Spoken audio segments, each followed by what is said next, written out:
The emergency lights flickered in the council chamber as Ambassador Zelthar stood before the assembled delegates. His blue skin had turned pale, a sign of genuine fear among his species. In his trembling hand he held a data tablet containing reports that would change everything the galactic community thought they knew about humans. 3 survey teams, Zelthar said, his voice barely steady. 3 teams sent to observe the human colony. None have returned. The council chamber erupted in concerned murmurs. Representatives from 12 different species shifted in their seats, their various forms of anxiety showing through different biological responses. The Krellians clicked their mandibles nervously. The Velians dimmed their bioluminescent patches. Even the usually calm Manthar delegates leaned forward with interest.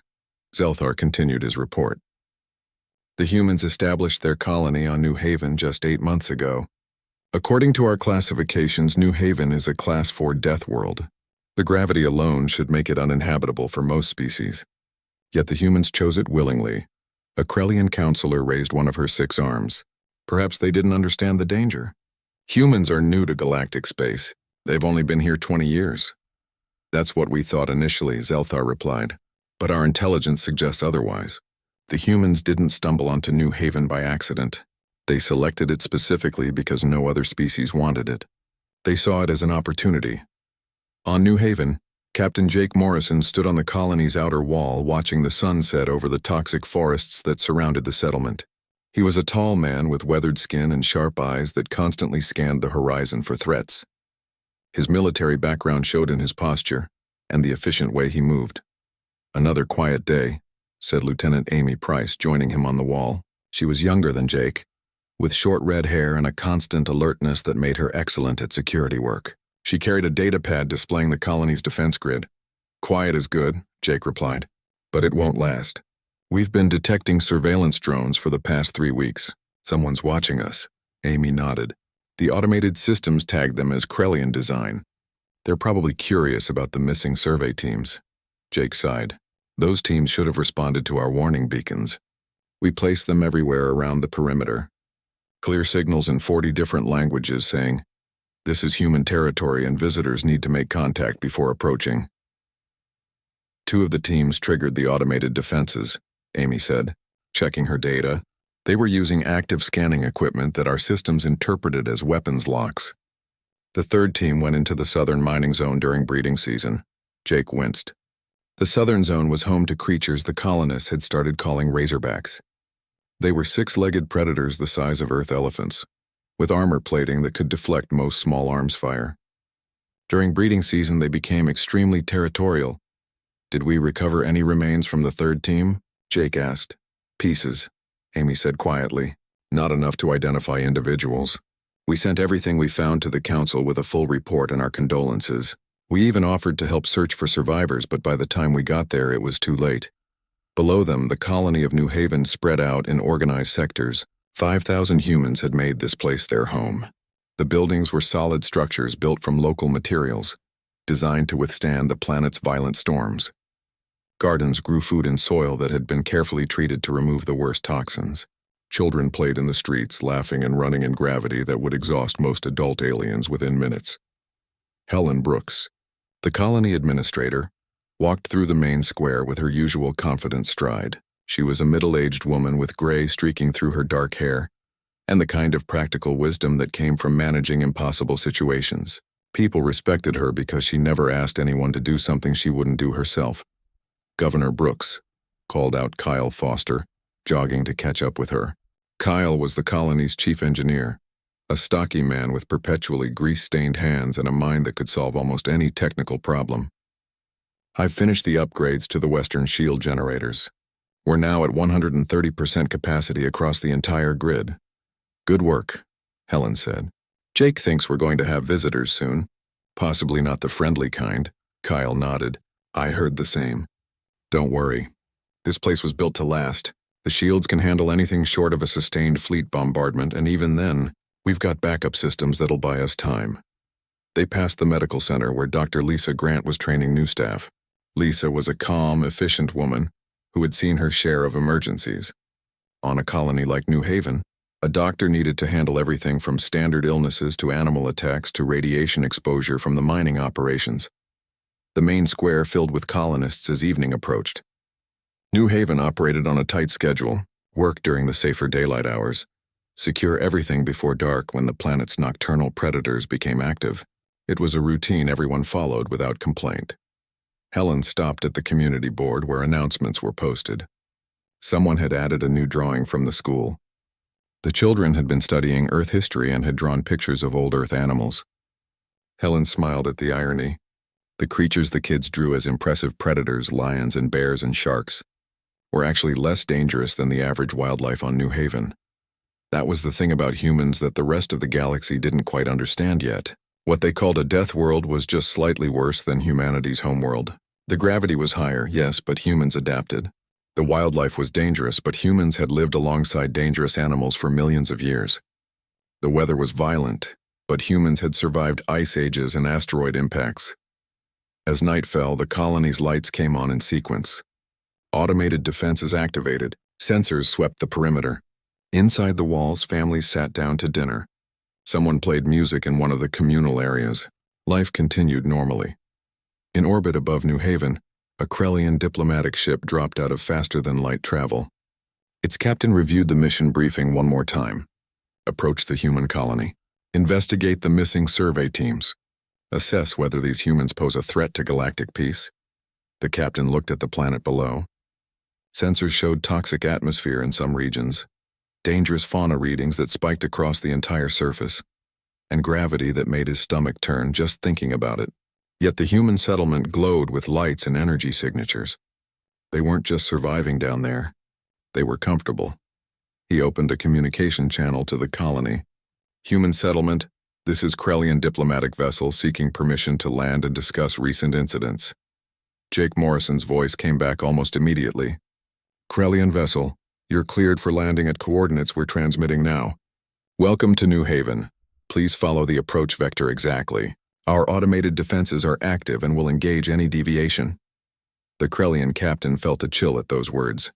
Automated defenses sophisticated enough to require precise approach vectors. On a colony less than a year old, he began to understand why the survey teams had disappeared. As his ship descended through the atmosphere, fighting the heavy gravity, the captain watched his sensors carefully. The humans had built their colony in the middle of a region that registered as extremely hostile. Yet there they were, thriving. Something was very wrong with the galaxy's understanding of humanity, and he was about to find out exactly what. The Krellian diplomatic ship touched down on the landing pad, with more force than intended. The pilot had underestimated the gravity, and even their compensators struggled to adjust. Captain Vrel stepped out of the airlock wearing a full environmental suit, breathing apparatus firmly in place, and gravity compensation rig strapped to his torso. Jake Morrison waited at the bottom of the ramp wearing simple work clothes and no protective gear whatsoever. The contrast was not lost on Captain Vrel. Welcome to New Haven, Jake said, extending his hand in the human greeting gesture. I'm Captain Jake Morrison, Colony Defense Coordinator. Vrel awkwardly shook the offered hand, his suit's gloves making the gesture clumsy. Thank you for receiving us. I must inquire about the 3 survey teams that entered this region. We have had no contact with them for several weeks. Jake's expression became serious. I'm sorry about your people. We sent full reports to the Galactic Council, but I understand you want to hear it directly. Let's talk somewhere more comfortable. He led Vrel toward the main administration building. The Krellian captain struggled to walk in the heavy gravity despite his compensation rig. Meanwhile, Jake moved easily, occasionally nodding to colonists who passed by.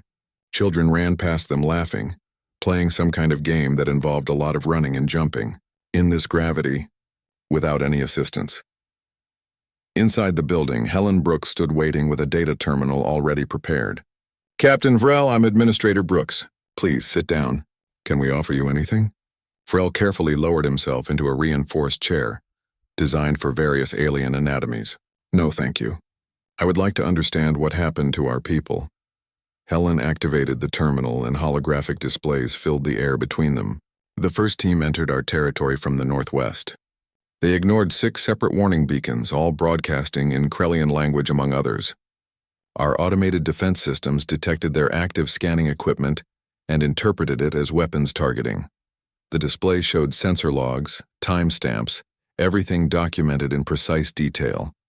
Vrel watched as the Krellian team's ship approached, received warning signals, and continued forward with military-grade scanners operating at full power. The automated systems gave 3 warnings. Jake added, when the team continued to advance with what appeared to be weapons locks, the systems engaged. It was over quickly. We recovered what we could and sent everything back to your government. Vrel felt his 3 hearts sink. And the second team? Similar situation, Eastern approach, Helen said. Different team, same mistake. They also ignored the warning beacons. The third team? Vrel asked, though he suspected he already knew this one would be worse. Jake pulled up different data. The third team landed in our southern mining zone during breeding season for the local apex predators. We call them Razorbacks. They're territorial, extremely aggressive, and very difficult to stop even with military weapons. By the time our response team arrived, there wasn't much we could do. The holographic display showed images of the creatures. Vrel stared at them in horror. They were massive, armored, and clearly built for killing. Your people work in areas where these things live. Our miners know how to avoid them, Helen explained.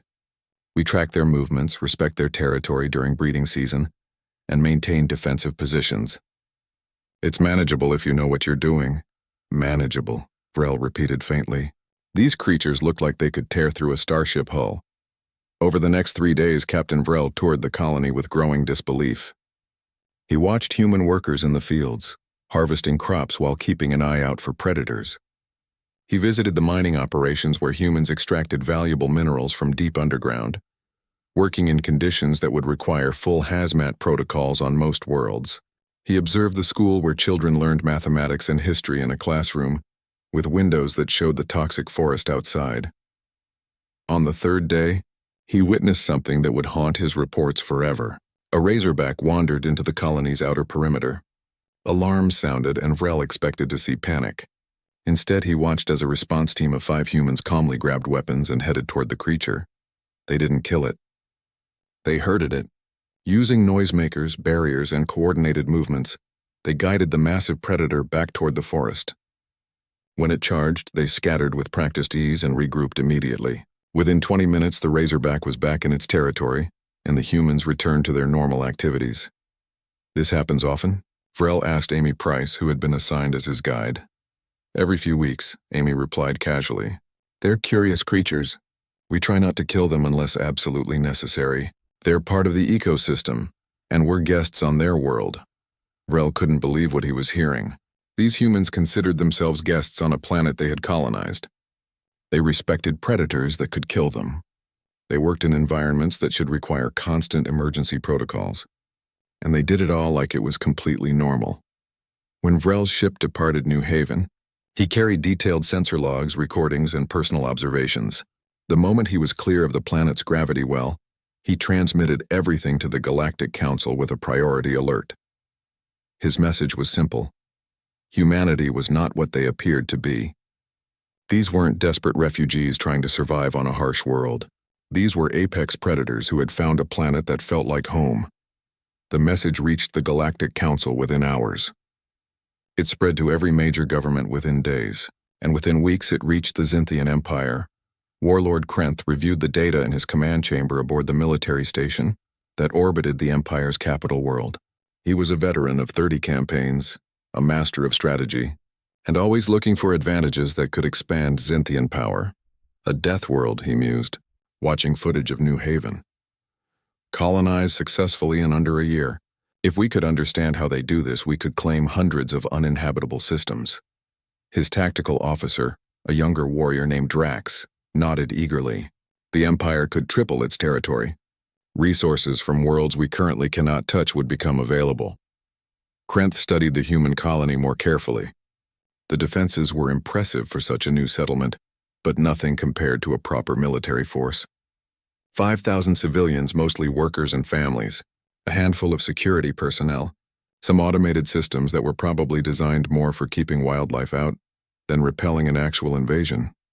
How long would it take to capture the colony intact? Krenth asked. Drax ran calculations on his console. With a full battle group, perhaps an hour. Maybe less. The humans would have no choice but to surrender or face annihilation. And if we take the colony, we take their technology, Krenth said. Whatever allows them to survive on that world becomes ours. We study it, replicate it, and the Empire becomes unstoppable. The decision was made quickly.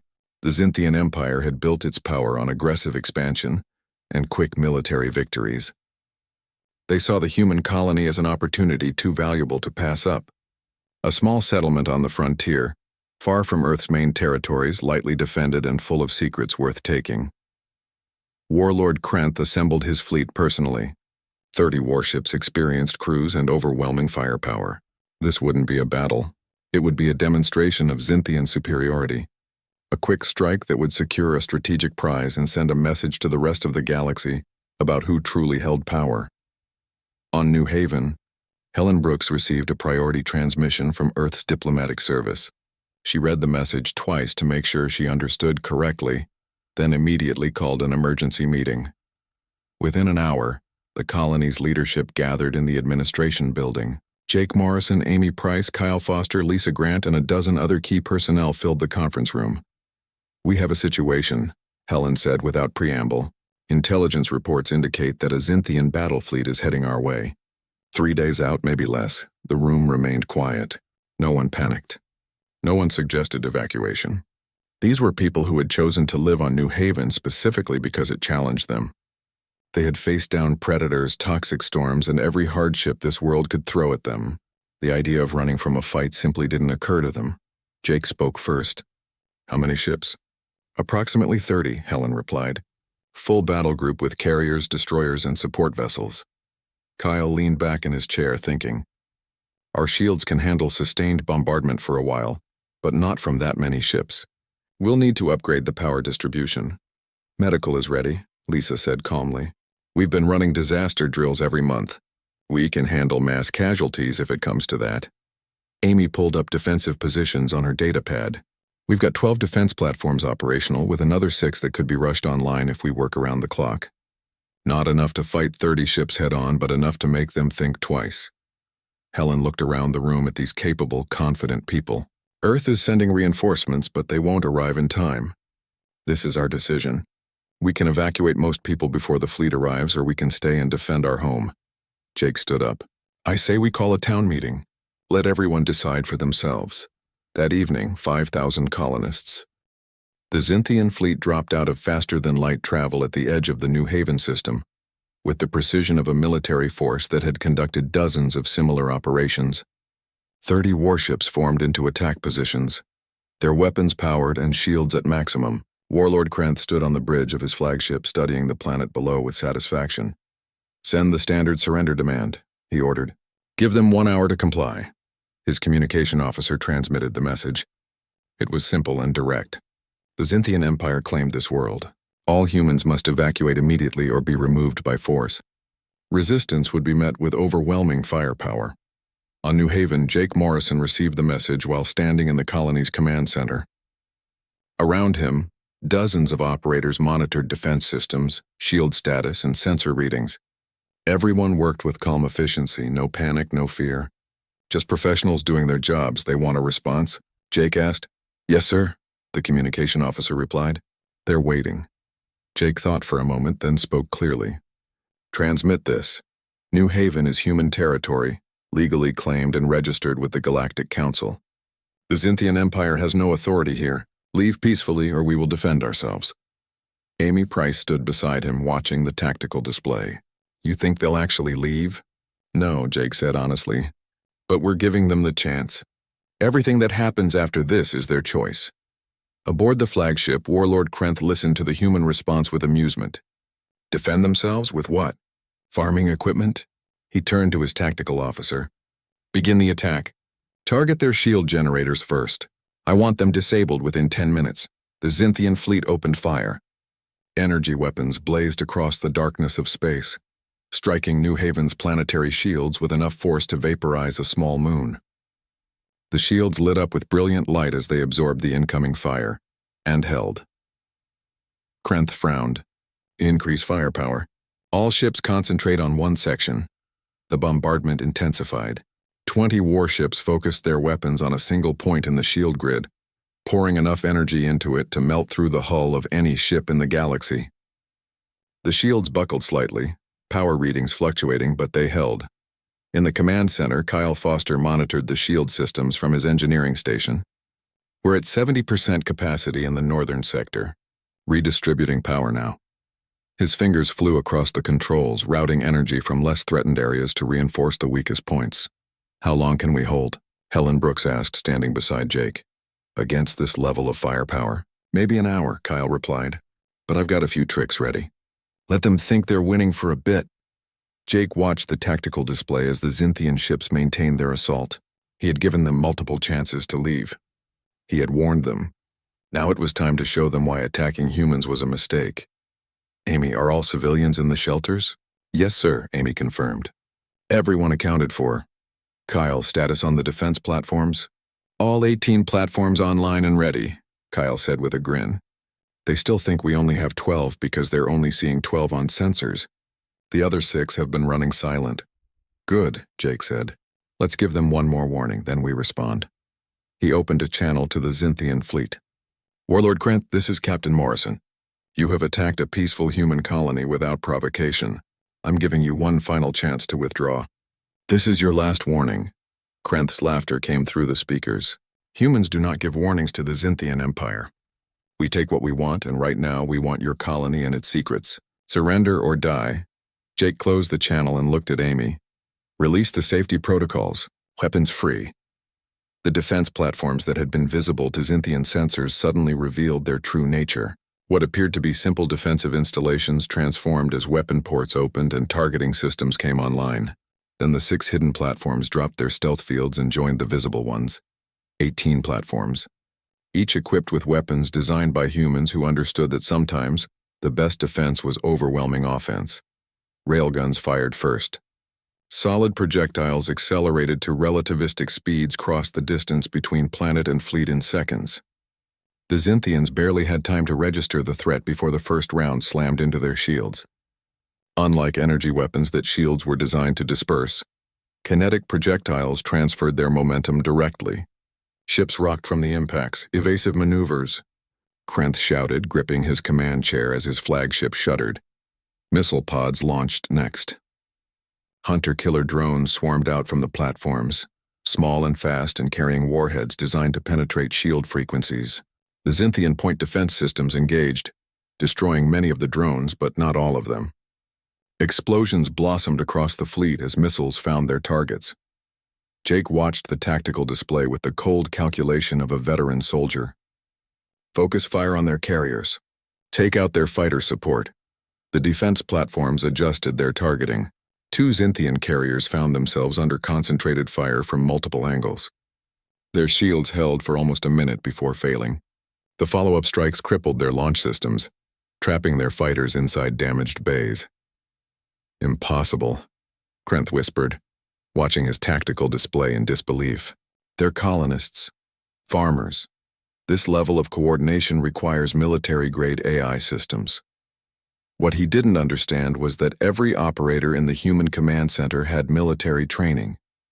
The colony had been established by veterans, engineers, and specialists who knew that living on a death world meant being prepared for anything. They weren't soldiers anymore, but they remembered how to fight. Lisa Grant worked in the medical center treating the first casualties. Not combat injuries yet, but people hurt during the initial attack when the shield impacts shook the entire colony. She moved between patients with practiced efficiency, directing her staff, ensuring everyone received care. Dr. Grant, we're getting reports of a fire in Sector 7, a nurse called out. Send the emergency team, Lisa replied without looking up from her current patient. And prep surgical bay too, just in case. Above the planet, the battle continued. The Zynthians adapted to the defense platforms, targeting them directly with concentrated fire. They destroyed 3 platforms in quick succession, reducing the human defensive capability, but it cost them. Every platform took multiple ships to destroy, and during those engagements, the remaining platforms continued firing. Krent made a tactical decision. Pull back to maximum weapons range. Keep up the bombardment, but stay away from those cursed platforms. The fleet retreated, spreading out to make targeting more difficult. They settled into a siege mentality, planning to wear down the colony's defenses through sustained fire from a safe distance. Jake saw the change in tactics immediately. They're getting smart. Kyle, how's our power situation? Shield generators are running hot, but we're okay for now, Kyle replied. The problem is ammunition. We've got maybe 30 minutes of sustained fire left before the platforms run dry. Then we make every shot count, Jake said. He opened a channel to all defense platforms, targeting priority propulsion systems. I don't want them destroyed. I want them crippled. The strategy shifted. Instead of trying to destroy Xinthian ships, the platforms targeted their engines. Precision strikes that required more careful aiming but achieved a different goal. Ships with damaged engines couldn't maneuver, couldn't retreat, could only drift in space waiting for rescue or repair. One by one, Xinthian vessels found themselves immobilized. Crews scrambled to make repairs while their sister ships tried to provide cover. The fleet's formation broke down as ships moved to protect damaged vessels or repositioned to avoid the increasingly accurate human fire. We've lost 8 ships, Drax reported to Krenth. Another 12 are damaged, some seriously. Krenth stared at the tactical display, his mind racing. This was supposed to be simple. Overwhelming force against a small colony. Instead, his fleet was being systematically dismantled by defenses that shouldn't exist on a settlement less than a year old. Who are these humans? He wondered aloud. In the colony, children waited in the underground shelters while the battle raged overhead. Teachers kept them calm, turning the situation into an impromptu lesson about physics and orbital mechanics. The children asked questions about the ships, the weapons, why the adults weren't scared. Carrie Johnson, one of the teachers, answered honestly. We're prepared. Your parents, the security forces, everyone worked hard to make sure we'd be safe if something like this happened. They knew what they were doing when they chose to live here. Above them, the shields continued to hold. Kyle had designed them well, with redundancies and backup systems that kept them operational even as power fluctuated. The colony's fusion reactors ran at maximum output, feeding energy to the defensive systems. The battle had lasted 3 hours when Krenth finally accepted reality. His fleet couldn't win this fight, not without suffering catastrophic losses. He had come expecting an easy victory and found himself in a grinding battle of attrition against an enemy that refused to break. Signal retreat, he ordered, the words bitter in his mouth. The Xinthian fleet began to withdraw, but Jake wasn't finished. Target their flagships. The Galactic Council chamber filled with representatives faster than anyone could remember. Within hours of the Xinthian retreat from New Haven, every major government wanted answers. Ambassador Zelthar stood at the central podium, preparing to present information that would reshape galactic politics. Members of the council, he began, his voice carrying through the massive chamber. We face a situation unlike anything in recorded history. A frontier colony with 5,000 inhabitants has defeated a military fleet of 30 warships. Not through luck, not through outside assistance, but through preparation and capability that we fundamentally misunderstood. Holographic displays activated throughout the chamber, showing footage from the battle. Council members watched in silence as human defense platforms systematically crippled Xinthian ships. The efficiency was terrifying. No wasted shots, no panic, just cold precision. A Manthar delegate rose to speak. How is this possible? Our intelligence indicated the colony was primarily agricultural. Families, workers, civilian infrastructure. That intelligence was correct, Zelthar replied. What we failed to understand is that humans don't categorize their populations the way we do. Every colonist had skills beyond their primary occupation. The farmers were also soldiers. The teachers were also engineers. They built a civilian colony with military capabilities integrated into every aspect. Another delegate, Avelian, spoke up. But the technology, those shields, those weapons, where did a frontier colony acquire such advanced systems? Zelthar pulled up technical specifications. They built them, using locally sourced materials and their own engineering expertise. The humans didn't import their defenses. They manufactured them on site within 8 months of landing. The chamber erupted in shocked discussion. Building a full defensive grid in under a year was considered impossible by galactic standards. Most colonies took decades to establish proper defenses, and even then, they relied on imported systems. In a research facility on the Manthar homeworld, a scientist named Quillix worked frantically to compile information.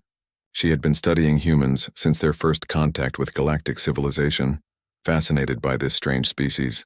Now her research had become urgently important. Quilix pulled up everything she knew about human evolution. She studied Earth's history, its environment, the challenges that shaped humanity, and slowly, horrifyingly, she began to understand. Earth was classified as a Class II world in galactic terms, pleasant enough by some standards, but only because no one had looked closely. Quilix examined the details that others had dismissed as irrelevant. Earth's gravity was higher than 83% of Council worlds. That meant humans were stronger than most species simply from growing up on their homeworld. Their bones were denser, their muscles more powerful. Earth's atmosphere had been toxic for the first billion years of the planet's existence. Life had terraformed it, but the process was violent and unstable. Humans evolved in an environment where the air itself had been deadly to their ancestors. The planet's weather patterns included hurricanes that generated more energy than most civilizations used in a year. Tornadoes that could level cities, blizzards that buried entire regions. Humans had adapted to all of it. Earth's oceans contained pressures that would crush standard hulls at relatively shallow depths. Yet humans dove into them, explored them, even lived beneath them temporarily. But the most disturbing revelation came from studying human biology. Quilix discovered that humans were pursuit predators, one of the only known species to evolve that hunting strategy. They didn't need to be faster than their prey. They just needed to be more persistent. They would chase animals for hours, days even, until their prey collapsed from exhaustion. Human bodies regulated temperature through sweating, allowing them to run in heat that would kill most species. Their respiratory systems could sustain activity far longer than comparable species. Their brains were wired for pattern recognition and problem-solving under extreme stress. Quilix compiled her findings into a presentation that she transmitted to the Galactic Council with the highest priority flag. Within hours, she received a summons to present her research in person.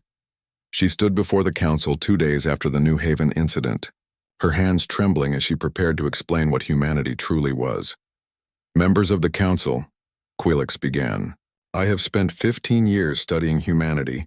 I have analyzed their history, their biology, their psychology, and I have come to a conclusion that I believe is critical for galactic security. She activated her displays.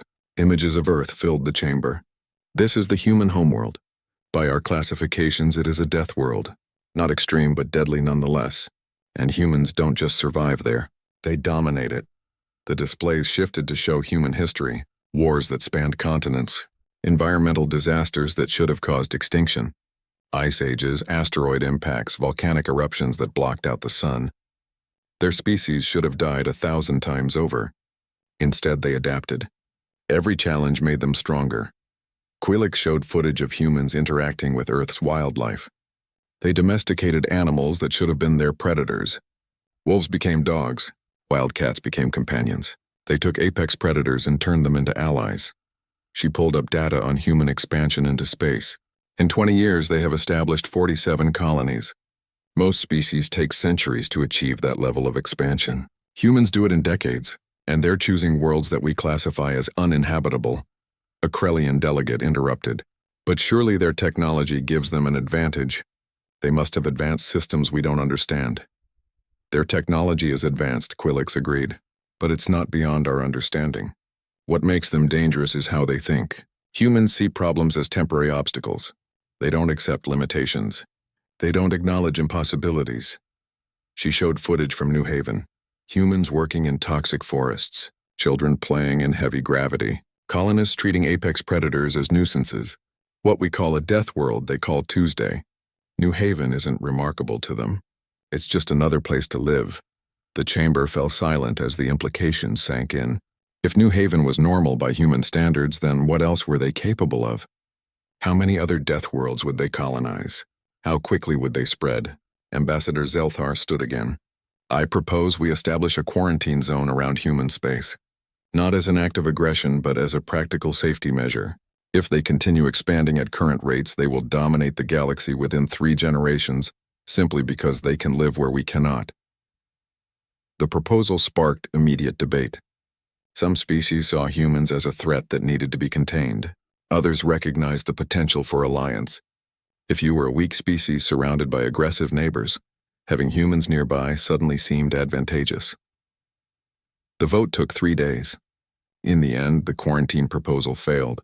Smaller species voted against it, and enough major powers abstained that it couldn't pass. The humans would be allowed to continue their expansion without interference.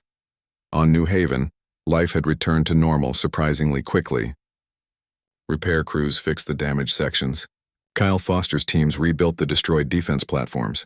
Lisa Grant treated the handful of injuries from the battle, mostly minor wounds and stress-related issues. Jake Morrison walked through the colony, checking on people and assessing the repairs. Everywhere he looked, he saw resilience. A building damaged by a shield overload was already half repaired. A garden torn up during an evacuation drill had been replanted. The colonists hadn't just survived the attack.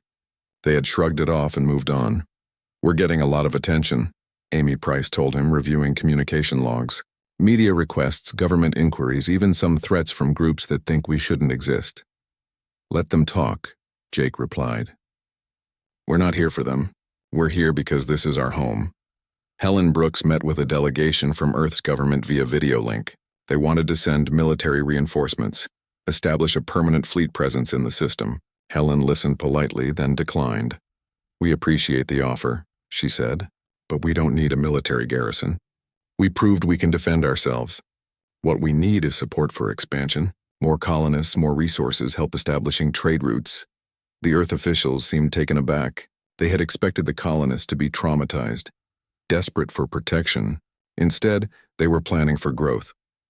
In his workshop, Kyle Foster designed improvements to the defense grid. The battle had revealed weaknesses, areas where they could be more efficient. He worked late into the night, surrounded by holographic blueprints and half-finished prototypes. His apprentice, a young man named Danny Clark, brought him coffee. "Do you think they'll come back?" "The Xinthians?" "Maybe," Kyle said, "but they'll think twice about it. And next time we'll be even more ready." Lisa Grant ran training drills with her medical staff, incorporating lessons from the battle. They had handled the casualties well, but there was always room for improvement. Her team worked with dedication, knowing that on New Haven, being good at your job could mean the difference between life and death. In the school, Carrie Johnson taught her students about the battle, turning it into a lesson about physics, strategy, and the importance of preparation. The children listened with pride. 6 months after the Xinthian attack, New Haven had transformed from a frontier outpost into a symbol of human determination. The colony's population had doubled to 10,000 as new settlers arrived, drawn by the story of ordinary people defending their home against a military fleet. Ships arrived weekly, carrying families, entrepreneurs, specialists, all wanting to be part of something they saw as historic. Jake Morrison stood at the expanded spaceport, watching the latest transport ship unload its passengers. Among them were 50 new security recruits, men and women with military backgrounds who wanted to help defend humanity's boldest colony. He recognized the look in their eyes, that same mixture of determination and excitement he had felt when he first arrived. "Captain Morrison?" A young woman approached him carrying standard military gear. "I'm Lieutenant Patricia Hayes, reporting for duty." Jake shook her hand. "Welcome to New Haven, Lieutenant. Hope you're ready to work. We don't have much use for ceremonial duties here." Patricia smiled. "That's exactly why I came, sir. I heard you don't just train soldiers. You train people to think." That had become New Haven's reputation. The colony didn't just teach defensive tactics. It taught a mindset, a way of approaching problems that turned every challenge into a solvable puzzle. Jake's training programs had become famous throughout human space, and other colonies requested copies of his methods. Amy Price had expanded from security coordination into diplomatic relations. She met with representatives from neighboring alien systems, establishing protocols and treaties. Most species were cautious around humans now, but some saw opportunities for cooperation. She sat across from a Velian trade minister in one of the colony's conference rooms. "We're interested in purchasing your agricultural products," the minister said. "Your crops grow in conditions that would kill most plants. If we could learn your techniques, it would benefit both our peoples." "We're open to trade," Amy replied, "but we're not giving away our agricultural methods. Those took years of research and adaptation. We'll sell you the crops, and if you want training, we can discuss that separately." The minister's bioluminescent patterns flickered with what Amy had learned to recognize as surprise. You negotiate firmly for such a young colony. We learned quickly, Amy said. The galaxy doesn't respect weakness. It respects capability. Helen Brooks worked in her expanded office managing a colony that had grown beyond anything the original planners expected. The administration building had doubled in size. New departments created to handle trade, immigration, education, and infrastructure development. She reviewed applications from people wanting to move to New Haven, carefully selecting individuals who would contribute to the colony's success. A message arrived from Earth's colonial authority. They wanted to send a governor to oversee New Haven's growth, someone with more experience managing large populations. Helen read the message twice, then composed a polite but firm response. New Haven has elected leadership, she wrote. Our charter is clear. We appreciate Earth's interest, but we don't need outside administration. We've proven we can manage our own affairs. She sent the message knowing it would cause controversy. But the colonists had earned their independence. They had built this place with their own hands, defended it with their own courage. They weren't going to hand control to some bureaucrat who had never faced down a razorback or weathered a New Haven storm. Kyle Foster's engineering workshop had evolved into a small manufacturing complex. He employed 30 people now, producing shield generators, weapon systems, and defense platforms. Other colonies placed orders, paying premium prices for equipment designed by the man who had defended New Haven. He stood in the main production area, watching workers assemble a shield generator destined for a new colony on the frontier. Make sure the power couplings are triple-checked, he told his floor supervisor. Our reputation is built on reliability. His business partner, Danny Clark, handled the sales side of operations. We've got requests from 12 more colonies. If we increase production, we could fill all the orders within 6 months. Kyle shook his head. Quality over quantity. I'm not sending out equipment that might fail when people need it most. We expand production slowly, train workers properly, maintain our standards. That philosophy reflected New Haven's entire approach. They didn't take shortcuts. They didn't compromise. They did things right even if it took longer. Lisa Grant's medical center had become a teaching hospital. She trained doctors from other colonies and even some alien physicians who wanted to learn human emergency medicine. Her methods were aggressive by galactic standards, but effective. She didn't give up on patients easily, and her success rates were becoming legendary. A Krellian doctor named Chell studied under her for 3 months, learning techniques that his own medical tradition considered too risky. You perform surgeries that we would classify as impossible, he told Lisa during one of their sessions. Nothing's impossible, Lisa replied, reviewing patient charts.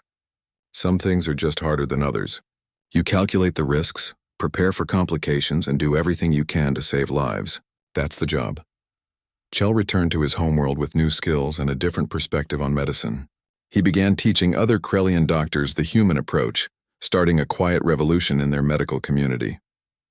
In the school, Carrie Johnson taught a classroom that now included alien children.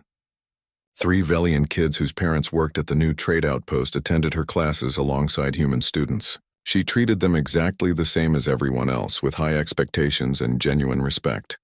Mathematics doesn't change based on what species you are, she told her class. The laws of physics apply equally to everyone. What matters is whether you're willing to think critically and solve problems. The alien children struggled at first with the intensity of human education, but they adapted. Their parents reported that they came home excited about learning, asking questions, thinking differently. The human approach to education was as transformative as their approach to everything else. Other colonies began following New Haven's model. When humanity established a new settlement on a high-gravity world named Ironhold, they hired consultants from New Haven to help design their defenses. When pioneers moved to a planet with aggressive wildlife, they studied New Haven's methods for coexisting with dangerous species. The colony had become a template for human expansion into hostile environments. The galactic community watched this expansion with growing concern. In the 6 months since the Xinthian attack, humans had established 7 new colonies, all on worlds classified as uninhabitable by standard metrics. Each colony followed the New Haven pattern: robust defenses, adaptive technology, population that refused to be intimidated. Ambassador Zelthar attended a private meeting with military leaders from 6 major powers. They gathered in a secure facility away from public scrutiny, to discuss the human situation. "They're not slowing down," a Manthar general said, displaying galactic maps. 19 Death World colonies established in the last year. 54 total human settlements, and 32 of those are on planets we classified as unsuitable for colonization. "What are they planning?" a Velian admiral asked. "No species expands this aggressively without a long-term strategy." Zelthar had spent months trying to understand human motivations. "I don't think they have a grand strategy. They're not trying to conquer the galaxy. They're just doing what humans do, seeing empty space and filling it. To them, a death world isn't a barrier. It's an opportunity." A Krellian military analyst presented more data. "Our projections show that within 50 years, humans will control more territory than any 3 current major powers combined. Not through conquest, but through colonization of worlds we consider worthless." "Worthless until they make them valuable," the Manthar general corrected. "That's what we missed. Humans don't just settle these worlds. They transform them into assets. New Haven is already generating significant trade revenue. Their agricultural products, manufactured goods, even their training programs are becoming economically important." The meeting concluded with an uncomfortable consensus. Humanity couldn't be stopped through conventional military means. The Xinthian defeat had proven that, and they couldn't be contained through diplomacy, because humans didn't acknowledge boundaries the way other species did. The galaxy would have to adapt to humanity's presence, not the other way around. On New Haven, the first anniversary of the colony's founding approached. Helen Brooks organized a celebration that would demonstrate how far they had come. The event would include representatives from Earth, neighboring alien systems, other human colonies, and the galactic media. Jake Morrison oversaw security for the celebration, coordinating with local police and volunteer militia. The threat level was low, but he never took chances. "We've proven we can defend against military fleets," he told his team. "Let's prove we can host a peaceful celebration just as well." Amy Price managed the diplomatic aspects, ensuring every guest felt welcome while maintaining protocols that protected the colony's interests. She had become skilled at balancing friendliness with firmness, hospitality with security. The celebration lasted 3 days. Alien visitors toured the colony, many of them experiencing a death. 3 years after the Xinthian attack, Ambassador Zelthar's diplomatic vessel approached New Haven with considerable nervousness. He had been invited by Administrator Brooks to see how the colony had developed, and he had accepted despite reservations. The last time he visited a human settlement, everything he thought he knew about galactic power dynamics had been challenged. His ship descended through the atmosphere, and Zelthar watched through the viewports with growing amazement. The colony had expanded dramatically. Where once a single settlement stood, now 3 interconnected towns spread across the landscape. Agricultural zones stretched to the horizon. Industrial complexes produced goods for export throughout the region. The spaceport had grown to accommodate dozens of ships simultaneously. Helen Brooks met him at the landing pad, looking older but no less confident than when he had seen her during the council sessions 3 years ago. "Ambassador Zelthar, welcome back to New Haven. I hope your journey was comfortable." "Administrator Brooks," Zelthar replied, stepping carefully in the heavy gravity, despite his compensation equipment. "Your colony has grown considerably. 15,000 permanent residents now," Helen said with pride, "plus another 3,000 temporary workers on various contracts. We've become a regional hub for trade and manufacturing." She led him through the expanded town, and Zelthar observed everything with the careful attention of a trained diplomat. The buildings were solidly constructed, built to last generations rather than decades. The infrastructure was efficient and well-maintained. But what struck him most was the people. Humans walked the streets with the casual confidence of those who had nothing to prove. They greeted alien visitors politely but without deference. Children played in parks where the gravity would exhaust most adult aliens. Workers carried loads that would require mechanical assistance on most worlds. They had adapted so completely to this environment that they seemed to forget it was supposed to be hostile. "I've arranged a full tour," Helen said. "I want you to see what we've built. Not as propaganda, but because I think understanding New Haven helps understand humanity." They visited Kyle Foster's manufacturing complex first. It had grown into a major operation employing over 200 people. Production lines assembled defense systems, shield generators, and specialized equipment, for harsh environment operations. Zelthar watched as workers operated machinery with practiced skill, producing technology that rivaled anything in galactic commerce. Kyle greeted them in his office, which overlooked the main production floor. "Ambassador, good to see you again. Helen tells me you're interested in how we do things here." "I'm attempting to understand," Zelthar admitted. "Your success challenges many assumptions about colony development." "We keep it simple," Kyle said. "Build things that work. Don't compromise on quality. Train people properly. The complicated theories never helped anyone fix a broken shield generator during a storm." They discussed manufacturing processes, quality control, and the philosophy behind New Haven's industrial success. Zelthar realized that human engineering wasn't necessarily more advanced than other species. It was just more practical. They built things expecting them to fail eventually, so they made them easy to repair. They assumed worst-case scenarios, so they over-engineered solutions. It was a mindset born from living on a world where nothing came easily. The medical center was next. Lisa Grant's operation had expanded into a full hospital, with specialized departments and a teaching wing. She gave them a tour of facilities that treated everything from common illnesses to combat trauma, to injuries from dealing with local wildlife. "We get patients from other colonies now," Lisa explained. "Humans and aliens both. Some come for treatments their own medical systems can't provide. Others come to train with our staff." In one ward, Zelthar saw a Velian patient recovering from surgery that would have been considered impossible on their homeworld. The patient's family thanked Lisa with obvious gratitude. In a training room, doctors from 3 different species practiced emergency procedures under Lisa's demanding supervision. "You push them hard," Zelthar observed. "Medicine isn't gentle," Lisa replied. "When someone is dying, you don't have time for hesitation. I teach doctors to act decisively, to trust their training, to do everything possible to save lives.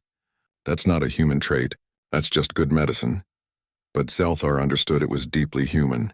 This refusal to accept defeat, this determination to fight against impossible odds, it defined everything about New Haven. The school had expanded significantly.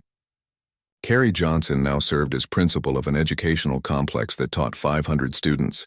Human children studied alongside alien kids whose parents worked in the colony. The curriculum was intense by galactic standards, emphasizing critical thinking, problem-solving, and practical skills. Zelthar sat in on several classes. In one, mixed-species students worked together on an engineering project, building a model habitat for extreme environments. The human children naturally took leadership roles, not through aggression but through confidence and experience. The alien children followed, learning not just the technical skills but the mindset. "You're training them to think like humans," Zelthar said to Carrie during a break. "I'm training them to think," Carrie corrected. "The human part just means teaching them that problems are meant to be solved, that challenges are opportunities, that limitations are temporary. If that's uniquely human, then maybe other species should learn it." That evening, Helen hosted a formal dinner with Zelthar and other dignitaries visiting the colony. The guest list included human officials, alien trade representatives, and military observers from several governments. The dinner was held in a new facility built specifically for diplomatic functions, a clear sign that New Haven had become politically significant. During the meal, a Krellian military officer asked Jake Morrison the question everyone wanted answered. "Captain Morrison, your colony's success has inspired others to attempt similar settlements. Do you worry about spreading yourselves too thin? Humanity establishing so many colonies in difficult environments?" Jake considered his response carefully. "Every colony is different with unique challenges. We share what we've learned, but each settlement has to adapt to its own situation. That's how humanity has always worked. We spread out, we adapt, we survive. But surely there's a limit," the officer pressed. "Eventually, you'll encounter environments even humans cannot handle." "Maybe," Jake admitted, "but we won't know until we try. And if we find those limits, we'll figure out how to push past them. That's what we do." The conversation reflected the central tension in human-alien relations. Other species saw boundaries and accepted them. Humans saw boundaries and tested them. It was a fundamental difference in worldview that no amount of diplomacy could completely bridge. After dinner, Zelthar walked with Helen through the colony's central plaza. Night had fallen and the sounds of New Haven's nocturnal predators echoed from the forest beyond the walls. Automated defenses tracked the creatures, ready to respond if any got too close. But the colonists went about their evening activities without concern, long since accustomed to living alongside danger. "Ambassador," Helen said, "I invited you here because I wanted you to understand something important. New Haven isn't special. We're not exceptional humans doing exceptional things. We're ordinary people who saw an opportunity and took it. Every human colony follows the same pattern because that's just how we approach challenges." Zelthar absorbed this quietly. It was perhaps the most frightening thing she could have said. If New Haven represented normal human capability, then the galaxy's future belonged to humanity simply because they could go places others couldn't. "What happens when you run out of death worlds to colonize?" Zelthar asked, repeating the question he had posed years ago. Helen's smile was the same as before, confident and slightly amused. "Then we'll start building new ones. We're already researching artificial habitats, terraforming techniques, methods to make uninhabitable moons viable. The galaxy has plenty of space, Ambassador. We're just getting started." They reached a viewing platform that overlooked the colony and the wilderness beyond. Zelthar could see the lights of the expanded settlement, the industrial zones, the agricultural areas. In the distance, the glow of another town under construction marked New Haven's continued expansion. "Your people fear us," Helen said quietly. "I understand why. We're different. We approach problems differently. We see the galaxy differently, but we're not your enemy. We want the same things as everyone else. Safe homes for our families, opportunities for our children, peaceful relations with neighbors. But you want those things in places where others cannot follow," Zelthar said. "That creates inequality of opportunity. Resources that should be shared among all species become exclusively human." "The resources were there all along," Helen countered. "Nobody wanted them because accessing them was too difficult. We're not taking anything from anyone. We're using what others couldn't." It was a philosophical debate without a clear answer. Zelthar understood both perspectives. From the human viewpoint, they were simply making use of available resources. From the galactic community's perspective, humanity was monopolizing an unfair advantage. The next morning, Zelthar attended